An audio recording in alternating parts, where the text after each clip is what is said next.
Chapter 18, Winter's Sports. Hurrah, boys! The ice is forming just as fast as it can. We'll have skating in 24 hours.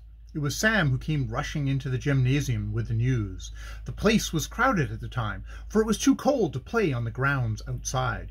Skating! Cried Tom. That just suits me. I wonder if I brought my skates along. You didn't, answered Sam. Neither did I. I have my skates, said Fred Garrison. Brand new pair.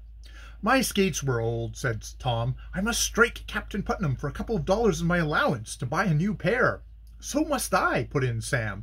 Dick, I know, has his skates. It was early in December, and it had been growing colder steadily. There had once been a fall of snow, but it had amounted to but little. The next day, skating in the cove of the lake near Putnam Hall was excellent, the ice being from 3 to 4 inches thick. At once Sam and Tom went to Captain Putnam. Want to buy some skates? Said the captain. Well, the money I'm keeping is your own, and I presume every boy likes to skate. Here are $2 for each of you. Show me your purchases when you get back. We will, replied the lads, and hurried off, for time was precious with the smooth ice waiting for them. They knew that a certain hardware dealer in Cedarville had a good quantity of skates on hand, and started to walk to the village without delay. Baxter is going to buy a pair of skates too, said Sam on the way. I heard him telling Mumps about it. Well, we don't want Baxter for company, answered Tom. He can go alone. It did not take the lads long to reach Cedarville, but once at the hardware store, considerable time was lost in getting just the skates desired. It's queer Baxter hasn't shown up, said Tom, when they were ready to leave. Perhaps he went elsewhere for his skates, suggested Sam. The hardware shop was at the end of the village street, and they passed a number of places of business. Tom suddenly caught his brother by the arm. There's Baxter now, just entering that tavern, he exclaimed in a low voice. The tavern? Repeated Sam. Why, it's against the regulations to enter a drinking place. I don't care. I saw Baxter go in, returned Tom. He was with a tall man. If Captain Putnam hears of this, Baxter will be sent away, or at least punished. Perhaps, Sam, but I shan't tell him. No, we're no tale-bearers. Let us go up to the side windows of the tavern and see if we can see them. This was agreed to, and the two boys hurried up to the first one window and then the other. They're not in the saloon part, that's certain, said Tom blankly. But I saw Baxter go in, and the tall man with him. Here's a side room, answered Sam. And there they are, at a corner table. The man is giving Baxter some money. Tom peeped into the window over his brother's shoulder. My gracious! What's up now, Tom? That tall fellow is the same fellow I met in the woods, the man that was with the tramp who stole the watch. You don't mean it. I do. See the scar on his chin? Yes.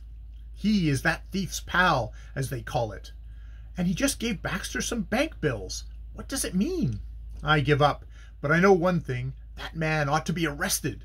That's true. Oh, they have seen us. What do you mean by that? For a burly bartender had suddenly come up behind both of the boys and hurled them backwards. No spying around this place, cried the dispenser of liquors roughly. Take yourself away. There's a man inside I want to see, said Tom. Why don't you come in, then? I will, as soon as I can find a policeman or a constable. What? Going to have a gent arrested? The man inside knows all about a stolen watch. You must be mistaken. No, I am not. Where can I find a policeman? Down at the steamboat landing, most likely. All right, Sam, you stay here and see that fellow don't make tracks. And Tom prepared to move away. See here, we don't want any trouble in our place, said the barkeep. We run a respectable house, we do. Then you ought to help me bag the pal of a thief, retorted Tom. Hold on, Tom, came from Sam. They're gone. They slipped through a back door. Tom ran up to the window again. It was true, Baxter and the man with the scar had disappeared. Come on back, he cried to his brother, and both ran to the rear of the tavern. Here there was a yard, at the end of which stood a barn and a long, low carriage shed. Only a Negro hostler was in sight. Perhaps they haven't come out yet, began Sam, when he caught sight of a buggy on a road behind the barn. It was going at a furious rate, the scarred man driving and lashing his mettlesome horse at the same time. There goes the man! That's so. Where's Baxter? I don't know. They ran after the buggy, but soon gave up the chase as man and Turnout disappeared around a bend, leading to the woods back of Cedarville. We've lost him, murmured Tom, when he could get back his breath. Now who in the name of Old Nick can he be? Evidently a friend to Baxter. Perhaps he is Baxter's father? Suggested Sam. Baxter's father! Gracious, he is! How do you know? I'm not positive, but when I met him and the thief in the woods, the thief, who was called Buddy, started to call that fellow Baxter, but the tall man wouldn't have it, and made him call him Nolly. His right name, I feel certain, is Arnold Baxter. Then, if he isn't Baxter's father, he must be some close relative, otherwise he wouldn't give Baxter that money.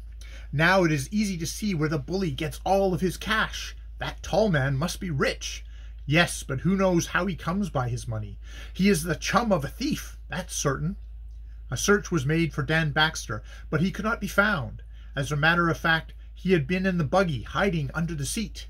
The boys hung around for a quarter of an hour longer, and then resolved to return to Putnam Hall.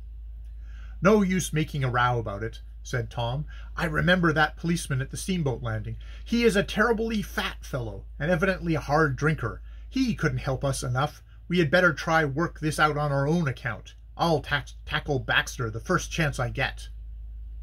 When the hall was reached, they looked around for the bully, but found he had not returned. They had now to go in for their studies, and for the time being, the affair was dropped.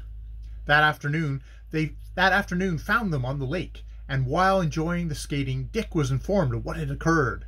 A bad crowd, said the elder rover. Yes, tackle Baxter by all means, but be cautious what you say, for you can't prove much, remember. A race had been arranged between the boys, and Dick was one of the contestants. The distance was from one end of the cove to the other was a little over 3/4 of a mile. There were 10 starters, including Fred, Frank, Larry, and Mumps. Mumps had a reputation as a skater, gained at his home on the Hudson River. All ready? Shouted the starter. There was dead silence. Go! Came the word, and away went the 10, their skates flashing brightly in the setting sun. Soon Larry Colby was in advance, with Mumps just over his shoulder. It's Larry's race. Mumps is a close second. Shake him up, Fred. What are you lagging about, Fred? Frank? Go on, go it. Leo? Skirt, skirt, skirt went the skate runners, and now a crowd of lads started in pursuit of the racers. Soon the turning point was gained. Larry was in advance still, but now Mumps overtook him, and suddenly the boy from the Hudson, who had such a reputation as a racer, shot 15 feet in advance. It looked as if the race was certainly his, and Larry and the others felt much downcast. End of chapter 18.